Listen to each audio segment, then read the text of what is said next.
Nunca olvidaré la expresión en el rostro de mi padre, cuando el notario leyó la cláusula final del testamento de mi abuelo. Yo tenía 32 años, era arquitecta con maestría en Europa, y acababa de perderlo todo según mi familia. Mi apellido, mi herencia, mi lugar en la mesa familiar. Todo por enamorarme de Mateo, el jardinero de nuestra hacienda. Mi padre había jurado destruirnos, y durante 6 meses lo intentó con cada recurso a su alcance.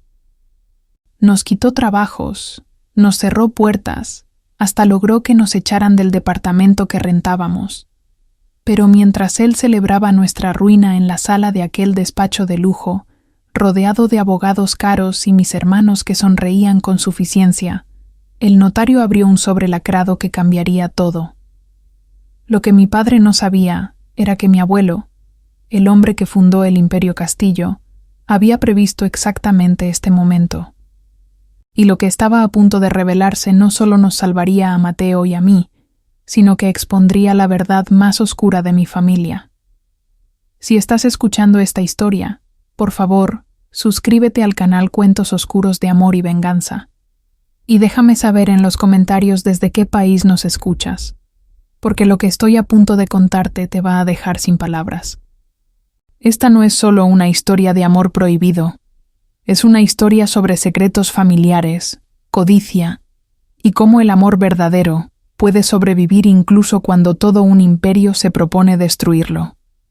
Pero para que entiendas cómo llegué a ese momento en el despacho del notario, tengo que llevarte 2 años atrás, cuando yo aún creía que mi familia lo era todo y no tenía idea de la oscuridad que ocultaban detrás de nuestra perfecta fachada de respetabilidad. Mi nombre es Lucía Castillo, o al menos así me llamaba antes de que mi padre me borrara de todos los registros familiares. Crecí en una de las familias más antiguas de Querétaro. Mi abuelo, don Ernesto Castillo, había construido desde cero un imperio de bienes raíces y vinicultura que valía más de 200 millones de pesos. La hacienda San Rafael, donde crecí, era una propiedad de 15 hectáreas con viñedos que producían algunos de los mejores vinos del país. Yo era la única nieta mujer, y mi abuelo siempre decía que yo había heredado su ojo para el diseño y la belleza. Por eso me pagó los estudios de arquitectura, primero en México y luego una maestría en restauración de edificios históricos en España. Cuando regresé a los 30 años, mi plan era trabajar en la empresa familiar, ayudar a restaurar las propiedades antiguas que teníamos y algún día continuar el legado. Mi padre, Ricardo Castillo, dirigía el imperio junto con mis 2 hermanos mayores, Roberto y Carlos. Ellos eran los herederos obvios, los hombres de negocios, mientras que yo era vista como un adorno educado que algún día se casaría con alguien de nuestra clase social y les daría nietos con el apellido correcto. Eso era lo que se esperaba de mí. Todo cambió una tarde de primavera, cuando regresé de una junta en la ciudad y encontré a Mateo podando los rosales del jardín principal. Él trabajaba en nuestra hacienda desde hacía 3 años, pero yo había estado fuera y apenas lo había visto. Ese día, algo me hizo detenerme. Quizá fue la forma en que hablaba con las plantas mientras trabajaba, o la concentración absoluta en su rostro, o simplemente la calidez de su sonrisa cuando me vio y me saludó con respeto pero sin servilismo. Mateo Reyes tenía 29 años. Estudiaba ingeniería agrónoma en la Universidad Nocturna, mientras trabajaba de día para pagarse los estudios. No venía de dinero, pero tenía algo que nadie en mi familia poseía: autenticidad. Comenzamos a hablar sobre las plantas, sobre la tierra, sobre cómo él soñaba con tener algún día su propio vivero. Y yo, acostumbrada a conversaciones superficiales en cenas elegantes, me encontré fascinada por primera vez en años. Pero incluso en esos primeros días, había señales que debía haber notado. La forma en que mi padre miraba a Mateo con desprecio cuando lo veía hablando conmigo. Los comentarios de mis hermanos sobre mantener la distancia apropiada con el personal, la tensión en el rostro de mi abuelo cuando me vio riendo con Mateo en el jardín, aunque él nunca dijo nada negativo. Lo que yo no sabía era que mi abuelo estaba observando todo con una claridad que yo no tenía, porque él había vivido su propia historia de amor prohibido décadas atrás, una historia que mi familia había enterrado bajo capas de mentiras. Y esa historia estaba a punto de cambiar nuestras vidas para siempre. Durante los siguientes meses, Mateo y yo nos hicimos amigos. Él me enseñó sobre las plantas, sobre los ciclos de la tierra, sobre paciencia y cuidado. Yo le enseñé sobre arquitectura, sobre cómo los espacios pueden contar historias. Compartíamos almuerzos en el jardín cuando nadie miraba, conversaciones que se extendían por horas, y sin darme cuenta, me estaba enamorando. La primera señal clara de que algo estaba mal llegó una tarde cuando mi hermano Roberto me encontró en el jardín con Mateo. Yo le estaba mostrando unos planos de un proyecto de restauración y Mateo aportaba ideas sobre cómo integrar jardines históricos. Roberto me miró con una frialdad que me heló la sangre y me dijo que lo siguiera a la casa. Inmediatamente. En la biblioteca. Roberto cerró la puerta y me habló con una voz que intentaba ser calmada, pero destilaba veneno. Me dijo que estaba haciendo el ridículo, que la gente estaba hablando, que yo era una Castillo y debía comportarme como tal. Cuando le respondí que Mateo era mi amigo y que estábamos trabajando en ideas para la propiedad, Roberto se rió con crueldad y me dijo algo que nunca olvidaré. Lucía, ese muchacho es el jardinero. No es tu amigo, no es tu igual, y si papá se entera de esta ridiculez, lo va a despedir y te va a cortar las alas. Elige bien tus batallas. Debí haberlo tomado como la amenaza que era, pero en ese momento solo sentí rabia por su arrogancia. Le dije que no tenía derecho a decirme con quién podía o no hablar, y salí de la biblioteca temblando. Esa noche no pude dormir, no por miedo, sino porque me di cuenta de algo fundamental. Me importaba más lo que Mateo pensara de mí que lo que pensara toda mi familia junta. Pero eso era solo el principio de lo que estaba por venir. Las semanas siguientes fueron una tortura elegante. Mi familia comenzó una campaña sutil pero devastadora para separarme de Mateo. De repente, yo tenía que viajar constantemente a la Ciudad de México por asuntos de la empresa. Me programaban juntas y eventos sociales que consumían cada hora de mi día. Cuando estaba en la hacienda, siempre había alguien vigilando, siempre una tarea que me alejaba del jardín. Pero el amor, descubrí, encuentra su camino. Mateo y yo comenzamos a encontrarnos en secreto. Caminatas temprano por los viñedos, mensajes de texto codificados, miradas robadas durante las cenas familiares, cuando él trabajaba en los jardines visibles desde el comedor. Y en esos momentos robados, en esa intimidad prohibida, me enamoré completamente. Fue durante una de esas caminatas al atardecer que Mateo me tomó la mano por primera vez y me dijo: Lucía, yo sé que esto es imposible. Yo sé quién soy y de dónde vengo. Pero nunca en mi vida he conocido a alguien como tú. Si me das permiso, voy a amarte con todo lo que soy, aunque el mundo entero nos diga que no puedo. Lloré en sus brazos. Le dije que yo también lo amaba, que no me importaba nada más. Nos besamos entre las vides, con el sol poniéndose sobre las colinas, y en ese momento pensé que el amor era suficiente. Qué ingenua fui. Lo que no sabíamos era que Carlos, mi otro hermano, nos había seguido. Había tomado fotografías, y esa misma noche se las mostró a mi padre. La explosión fue apocalíptica. Mi padre irrumpió en mi habitación a la 1 de la madrugada, tirando la puerta. Sus ojos estaban inyectados de rabia. Sus manos temblaban mientras me mostraba las fotografías en su teléfono. Me gritó cosas que nunca podré olvidar, que yo era una vergüenza, que estaba destruyendo el apellido Castillo, que cómo me atrevía a revolcarme con el jardinero como una cualquiera. Cuando intenté defender mi amor, cuando le dije que Mateo era un hombre bueno, honesto, trabajador, mi padre me abofeteó. Fue la primera y única vez que mi padre me golpeó. Y en ese momento, algo dentro de mí se rompió para siempre.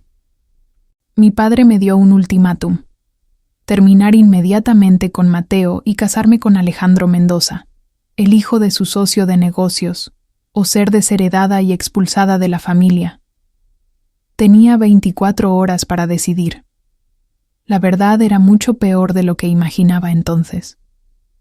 A la mañana siguiente, mi abuelo pidió verme. Don Ernesto tenía 85 años y su salud estaba delicada, pero su mente seguía siendo afilada como un diamante. Cuando entré a su estudio privado, vi que había estado llorando. Eso me rompió el corazón, porque mi abuelo era el hombre más fuerte que conocía. Se sentó frente a mí, tomó mis manos entre las suyas y me contó una historia que cambió todo lo que creía saber sobre mi familia. Hace 60 años, mi abuelo se había enamorado de una mujer llamada Rosa, la hija del capataz de su padre. Mi bisabuelo, un hombre cruel y clasista, había prohibido la relación. Pero mi abuelo era joven y valiente, y se casó con Rosa en secreto. Cuando mi bisabuelo se enteró, le dio a elegir: anular el matrimonio o ser desheredado. Mi abuelo eligió a Rosa, pero mi abuela estaba embarazada. Durante los siguientes 6 meses, vivieron en la pobreza. Mi abuelo trabajaba en lo que podía mientras Rosa cuidaba su embarazo, hasta que una noche, mi bisabuelo apareció en su casa con una oferta. Regresaría todo, lo perdonaría, lo haría su heredero, pero con una condición. Rosa debía desaparecer. Le ofrecieron dinero, una casa en otro estado, una nueva identidad. Le dijeron que si realmente amaba a mi abuelo, lo dejaría recuperar su destino. Rosa, embarazada y asustada, creyó que estaba haciendo lo correcto. Aceptó el dinero y se fue. Mi abuelo llegó a casa esa noche y encontró solo una carta. Destrozado, volvió con su familia. Un año después, lo casaron con mi abuela Margarita, un matrimonio arreglado con una familia apropiada. Y mi abuelo, roto por dentro, se dedicó a construir el imperio que mi padre ahora controlaba. Pero aquí venía lo que nunca me había contado, lo que nadie en la familia sabía. Rosa había muerto en el parto. El bebé, un niño, fue dado en adopción. Mi abuelo lo descubrió 20 años después, cuando contrató a un investigador. Su hijo había crecido sin saber quién era su padre verdadero, había vivido con humildad, había trabajado la tierra, y ese hombre, ese hijo perdido, había tenido un hijo propio. Mi abuelo me miró con lágrimas en los ojos y me dijo: Lucía, Mateo Reyes es mi nieto, es tu primo segundo. Cuando él llegó a trabajar aquí hace 3 años, yo sabía quién era. Mandé investigar su línea familiar. Pero nunca le dije nada porque no quería arruinar su vida con el veneno de esta familia. Quería que fuera libre, que lograra sus sueños por su propio mérito. El mundo se detuvo. Mateo era familia, familia de sangre. Y mi padre, que tanto defendía el apellido y la pureza del linaje, estaba intentando destruir al verdadero heredero de mi abuelo, al nieto que él nunca conoció. Pero aún no sabía lo peor de todo. Mi abuelo me explicó que había modificado su testamento 6 meses atrás, cuando vio que mi relación con Mateo se estaba desarrollando. No fue hasta ese momento que él me contó sobre la investigación genética que había hecho en secreto, confirmando sin lugar a dudas la conexión de sangre. Pero más importante que eso, mi abuelo me reveló algo que mi padre nunca supo. Don Ernesto no confiaba en mis hermanos ni en mi padre. Había visto cómo manejaban el negocio, cómo trataban a los empleados, cómo dilapidaban dinero en lujos mientras explotaban a los trabajadores. Había escuchado sus planes de vender los viñedos históricos a desarrolladores inmobiliarios una vez que él muriera, destruyendo el legado de 3 generaciones por ganancias rápidas. Mi abuelo había reescrito su testamento completo. La hacienda San Rafael, los viñedos y el 40% de las acciones de la empresa quedarían en un fideicomiso. Y ese fideicomiso tendría 2 administradores, yo y Mateo Reyes. Juntos, tendríamos control absoluto sobre el corazón del Imperio Castillo. Pero había una condición: solo si yo me mantenía fiel a mi relación con Mateo, sin importar lo que mi familia hiciera.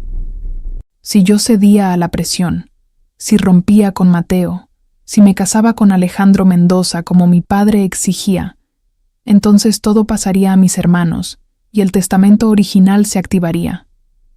Mi abuelo estaba probando no solo mi amor, sino mi coraje para defenderlo. Me explicó que tenía meses, quizás solo semanas de vida. Los doctores le habían dado el diagnóstico final. Y cuando él muriera, yo debía ser fuerte. Debía resistir, porque mi padre haría todo lo posible por quebrarme antes de la lectura del testamento. Le pregunté por qué no le decía la verdad a Mateo. ¿Por qué no lo reclamaba como su nieto públicamente? Mi abuelo sonrió con tristeza y me dijo: porque si tu padre supiera que Mateo es mi sangre, lo mataría. Literalmente. He visto cómo opera, conozco sus conexiones. No, la única forma de protegerlos a ambos es que esto se revele en el momento preciso, cuando sea irreversible. En ese momento supe que tenía todo lo que necesitaba: la verdad, un plan y el respaldo legal más poderoso que existía. Pero también supe que los siguientes meses serían el infierno en la tierra. Las 24 horas del ultimátum pasaron. Yo no cedí. Le dije a mi padre que amaba a Mateo y que no iba a renunciar a él. Mi padre cumplió su amenaza. Me echaron de la hacienda esa misma noche. Mis hermanos empacaron mis cosas y las dejaron en la entrada. Roberto me dijo con desprecio que yo había elegido la pobreza sobre la familia, y que no volviera a usar el apellido Castillo porque yo ya no era digna de él. Mateo renunció inmediatamente. No iba a trabajar en un lugar que me había expulsado. Nos fuimos juntos, con 2 maletas y mi coche, a buscar un futuro incierto. Mi padre no se detuvo ahí. Usó sus contactos para cerrarme todas las puertas laborales en Querétaro. Llamó a los despachos de arquitectura donde había aplicado, a los hoteles que necesitaban restauradores, incluso a las universidades. El mensaje era claro: contratar a Lucía Castillo era ganarse un enemigo poderoso. Mateo y yo sobrevivimos con sus ahorros y los míos durante los primeros 2 meses.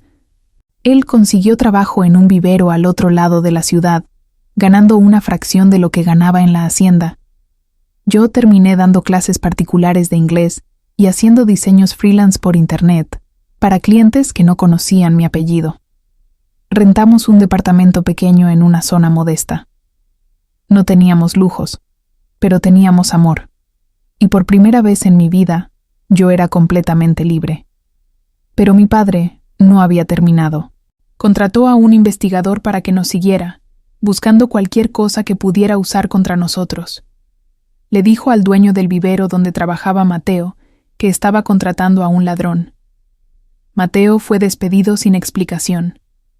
Cuando conseguimos otro departamento, mi padre contactó al dueño y le ofreció el triple de la renta si nos echaba. Nos quedamos sin hogar. Durante 6 meses, mi padre nos persiguió sistemáticamente, destruyendo cada oportunidad, cada puerta que se abría. Mis hermanos se divertían publicando en redes sociales fotos de sus vidas lujosas, etiquetándome para que yo viera todo lo que había perdido.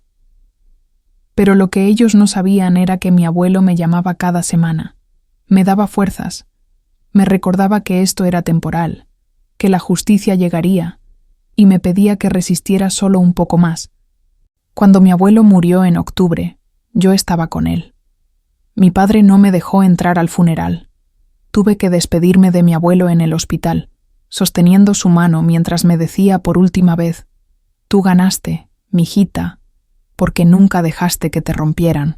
Y entonces llegó el día que ellos nunca olvidarían. La lectura del testamento de don Ernesto Castillo se programó para 2 semanas después de su funeral, en el despacho de su abogado de toda la vida, el licenciado Fernando Salazar.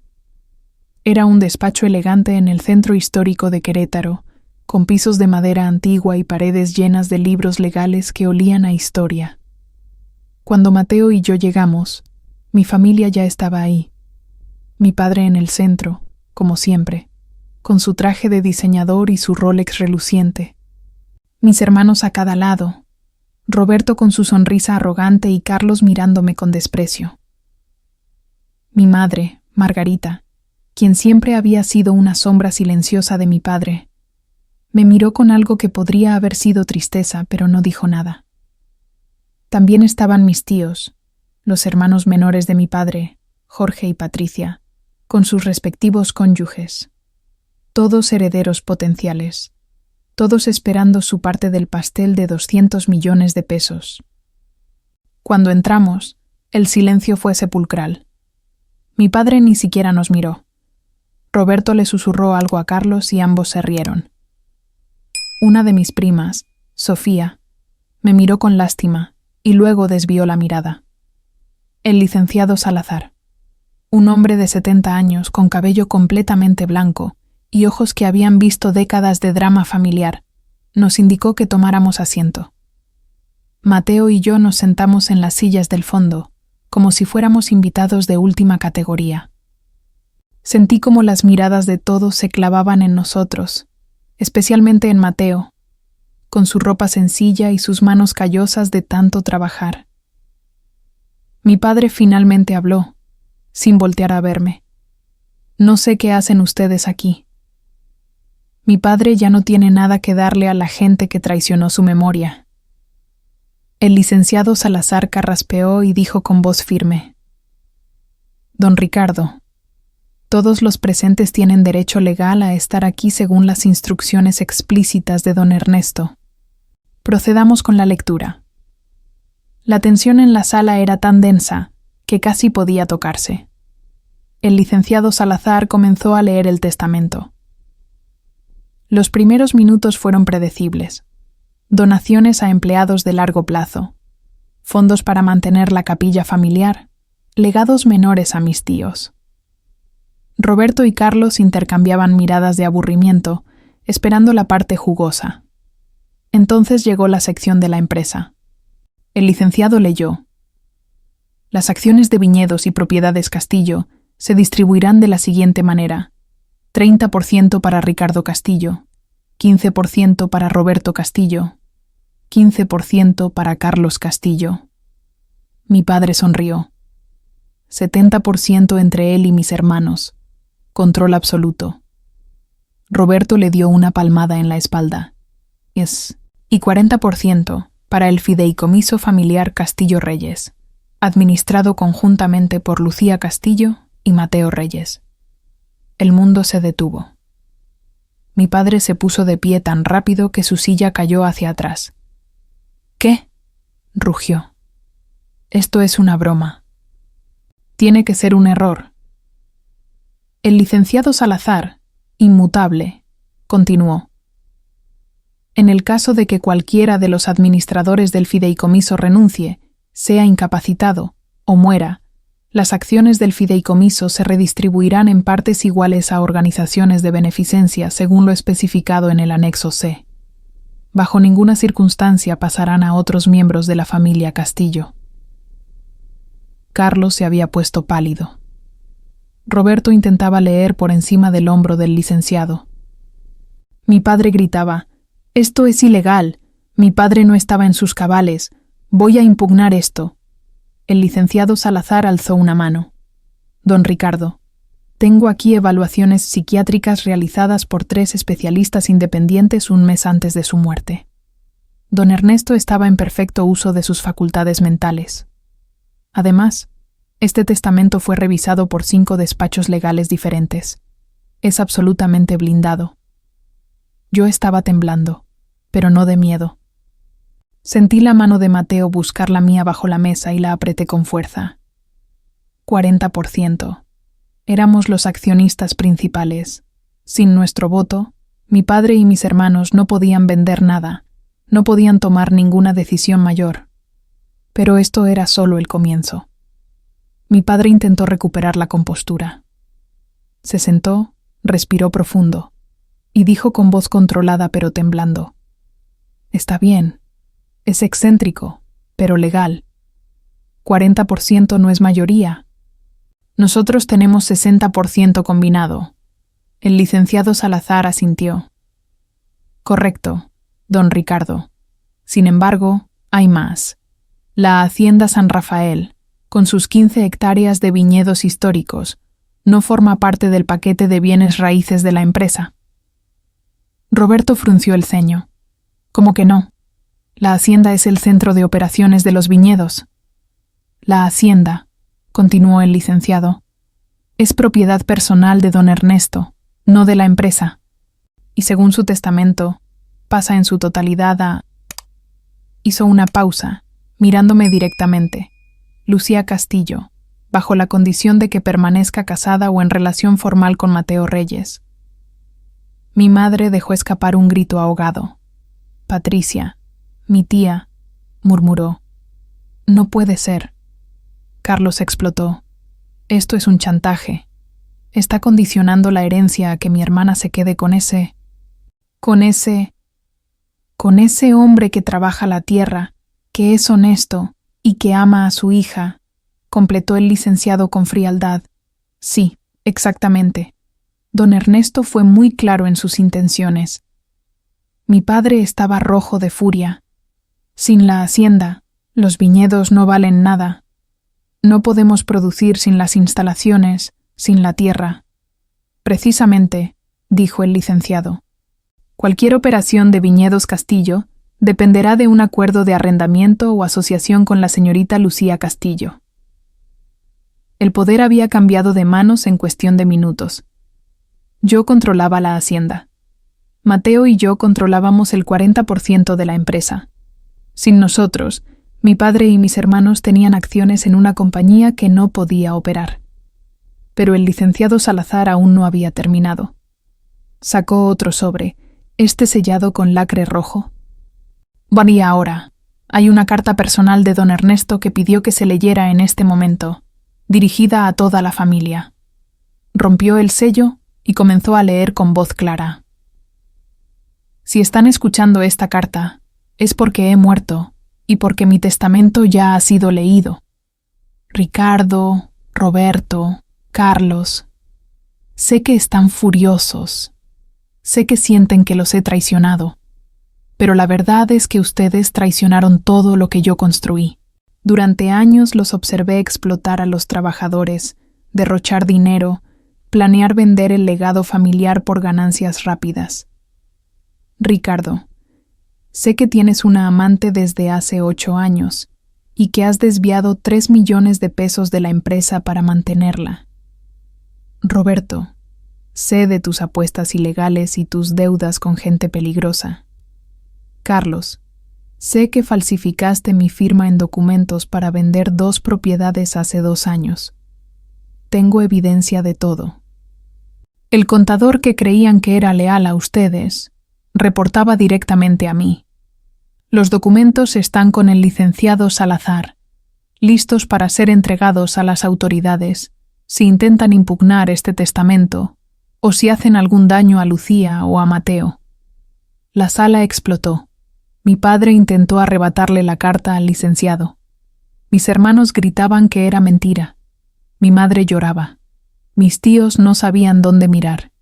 El licenciado Salazar continuó, implacable. «Pero hay algo más importante que deben saber. Mateo Reyes no es solo el hombre que ama a mi nieta. Mateo es mi nieto también. Es el hijo del hijo que tuve con el amor de mi vida, Rosa, a quien mi padre me obligó a abandonar hace 60 años. He confirmado esto con pruebas genéticas que también están en poder del licenciado Salazar. Mateo Reyes es un castillo de sangre. Tiene más derecho a este apellido que cualquiera de ustedes, porque él lo ha ganado con trabajo honesto, no con crueldad y codicia. Lucía, si estás escuchando esto, es porque fuiste valiente. Es porque no te rompieron. Estoy orgulloso de ti, mijita. Cuida el legado, no el dinero, sino los valores que construyeron este imperio. Mateo, Si estás ahí, perdóname por no haberte dicho la verdad en vida. No quería ponerte en peligro, pero ahora están protegidos legalmente. Tú eres mi nieto, y te dejo el 30% de mis bienes personales además del fideicomiso. Úsalos bien. Ricardo, esto no es venganza, esto es justicia. Tuviste toda una vida para ser el hombre que yo esperaba. Elegiste ser tu padre. Ahora vive con esas consecuencias. Cuando el licenciado terminó de leer, el silencio en la sala era absoluto. Nadie se movía. Nadie respiraba. Mateo estaba llorando. Yo estaba llorando. Nos abrazamos mientras mi familia nos miraba con una mezcla de odio, shock y terror. Mi padre finalmente habló. Su voz era un susurro roto. Mateo Reyes es mi sobrino. Su sobrino, confirmó el licenciado Salazar, hijo del hermano que nunca conoció, nieto de don Ernesto Castillo. Y según las leyes de México, heredero legítimo con todos los derechos correspondientes. Roberto intentó una última jugada. Esto es, tiene que haber una forma de impugnar. Podemos probar que hubo manipulación, que... El licenciado sacó una carpeta gruesa. ¿Quieren intentarlo? Porque aquí tengo los documentos que don Ernesto mencionó. Fraude, malversación, falsificación de firmas, desvío de fondos. Si impugnan este testamento, entregaré estas copias a la Fiscalía General del Estado. Don Ernesto fue muy claro. Pueden aceptar lo que les corresponde y seguir con sus vidas, o pueden pelear y perderlo absolutamente todo, incluyendo su libertad. Carlos se desplomó en su silla. Roberto tenía las manos en la cabeza. Mi padre me miraba con una expresión que nunca había visto. Derrota absoluta. Me puse de pie, con Mateo a mi lado. Miré a mi padre a los ojos por primera vez en 6 meses, y le dije con una voz tranquila que no sabía que tenía. Papá, pasé medio año viviendo en la pobreza que tú me impusiste. Me quitaste trabajos, me cerraste puertas, intentaste destruir al hombre que amo, pero lo único que lograste fue demostrar que el abuelo tenía razón sobre ti, sobre todos ustedes. Mi padre no respondió, solo me miró con ojos vacíos. Mateo habló entonces, su voz temblaba pero era firme. Don Ricardo, yo no sabía nada de esto, no sabía quién era mi familia verdadera. Pero ahora que lo sé, entiendo muchas cosas. Mi padre murió sin saber que era hijo de don Ernesto. Creció pobre, trabajó hasta el último día de su vida sin quejarse nunca. Yo aprendí de él que la dignidad no viene del dinero, viene de cómo tratas a la gente. Y ustedes no tienen dignidad. El licenciado Salazar cerró la carpeta con un golpe seco. Señores, señoras, esta reunión ha concluido. Los documentos de transferencia están listos para ser firmados. Tienen una semana para hacerlo. Si no lo hacen, las cláusulas de penalización se activarán automáticamente y perderán incluso lo que se les ha asignado. Uno por uno, mis familiares comenzaron a salir de la sala. Mi madre se detuvo frente a mí por un momento. Vi lágrimas en sus ojos y por un segundo pensé que me abrazaría, que me diría algo, pero solo susurró, «Espero que valga la pena», y se fue detrás de mi padre. Mis hermanos salieron sin mirarme. Mis tíos nos felicitaron brevemente, calculando probablemente cómo podían beneficiarse de nuestra nueva posición. Cuando todos se fueron, Mateo y yo nos quedamos solos con el licenciado Salazar. El anciano abogado sonrió por primera vez en toda la reunión y nos dijo: «Don Ernesto sabía que ustedes resistirían. Me hizo prometerle que los cuidaría, que me aseguraría de que esta transición fuera lo más suave posible. En los próximos días recibirán toda la documentación necesaria. La hacienda es suya, Lucía. El fideicomiso está activo. Y Mateo, tu herencia personal incluye una cuenta bancaria con 5 millones de pesos y 2 propiedades en Guanajuato, que don Ernesto compró específicamente para ti cuando confirmó tu identidad. Mateo no podía hablar. Solo lloraba, y yo lo abrazaba mientras el mundo que conocíamos se reconstruía completamente. Pero hay algo que aún no les he contado. Algo que hace que esta historia sea aún más devastadora para mi padre. 3 días después de la lectura del testamento, recibí una llamada del licenciado Salazar. Me pidió que fuera a su despacho, que había un último documento que don Ernesto había dejado, uno que solo debía abrirse después de que el testamento fuera leído y aceptado. Cuando llegué, el licenciado me entregó un sobre con mi nombre escrito en la letra temblorosa de mi abuelo. Dentro había una carta y un juego de documentos legales.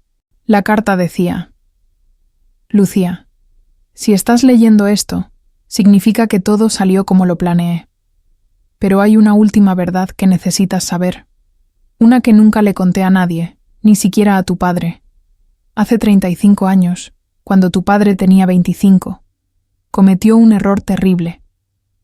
Conducía borracho después de una fiesta y atropelló a un hombre. Lo mató. Era una noche lluviosa. No había testigos. Tu padre entró en pánico y huyó de la escena. Yo me enteré porque tu padre me lo confesó al día siguiente, aterrado, y cometí el error más grande de mi vida. Lo encubrí. Pagué a oficiales de policía. Hice desaparecer evidencias. Le di a la familia de la víctima dinero para que no hicieran preguntas. Convertí a mi hijo en un asesino impune. Ese hombre que tu padre mató se llamaba Antonio Reyes. Era el padre de Mateo. Tu futuro esposo creció sin padre porque mi hijo lo mató, y yo lo ayudé a escapar de la justicia. Esta culpa me ha comido vivo durante 35 años. No puedo resucitar a Antonio, pero puedo hacer algo de justicia. Por eso le dejé todo a su nieto. Por eso protegí su relación contigo. Es mi forma de intentar reparar lo irreparable. No tienes que contarle esto a Mateo si no quieres. Esa decisión es tuya.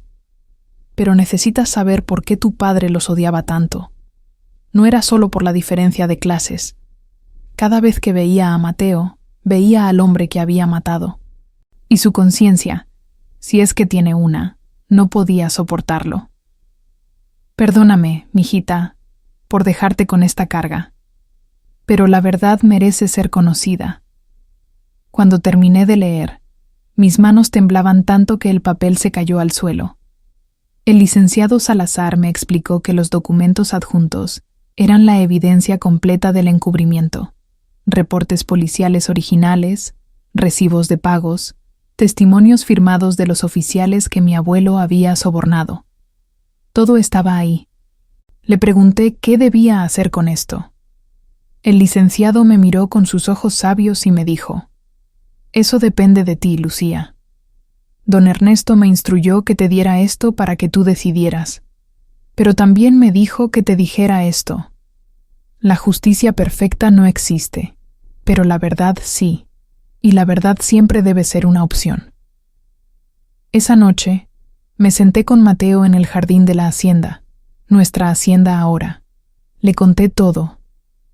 Vi cómo el dolor atravesaba su rostro, cómo las lágrimas corrían por sus mejillas. Durante 30 años, Mateo había crecido preguntándose por qué su padre había muerto en ese accidente sin que nadie fuera responsable. Ahora sabía la verdad. Me preguntó qué íbamos a hacer. Le dije que esa decisión era suya, que yo lo apoyaría sin importar qué eligiera. Mateo pensó durante 3 días. Finalmente, me dijo: mi padre no volvería si llevo a Ricardo Castillo a prisión. Yo no viviría en paz si lo hago, pero tampoco puedo fingir que no sé esto. Decidimos algo diferente. Fuimos a la tumba de Antonio Reyes. Llevamos flores frescas del jardín de la hacienda. Y ahí, frente a la lápida de su padre, Mateo le contó todo.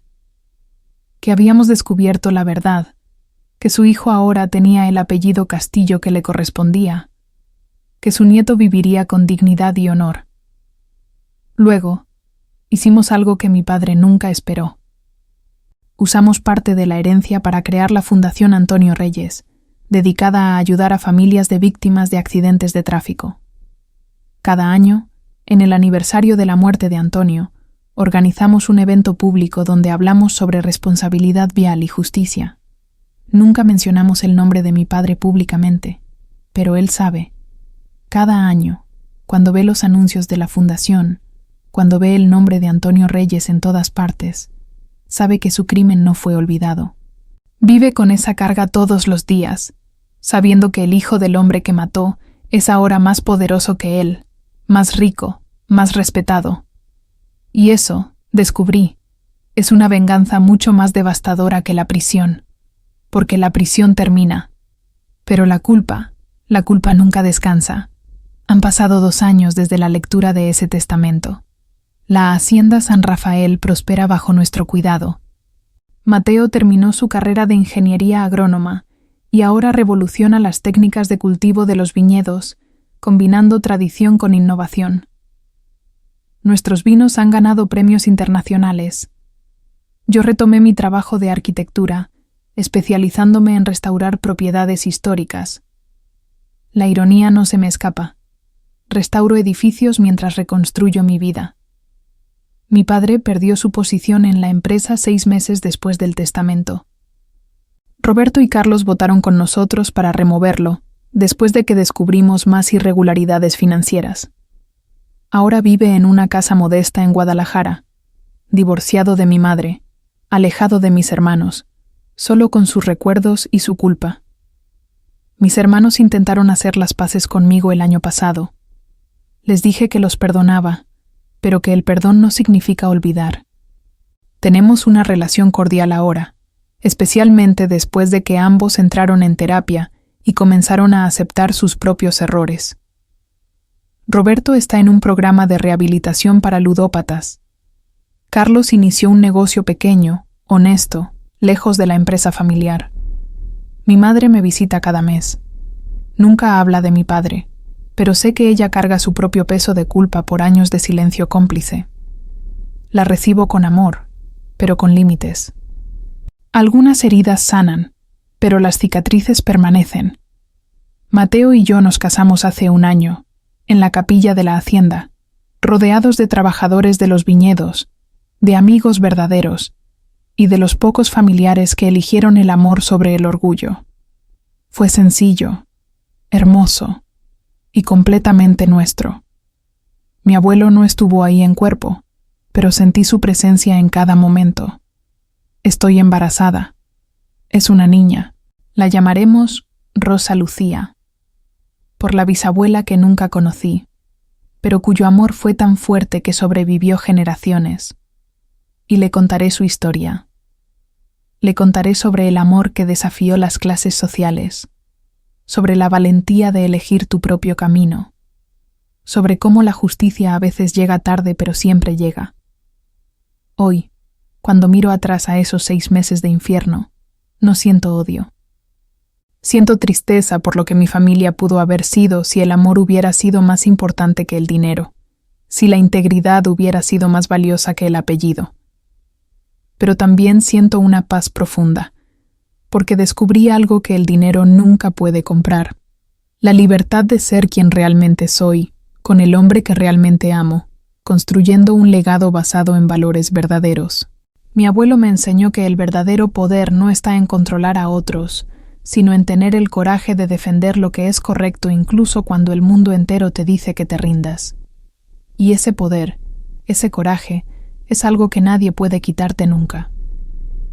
Al final aprendí que el amor verdadero no es el que resulta fácil, sino el que decides proteger cuando todo lo demás te pide que lo abandones.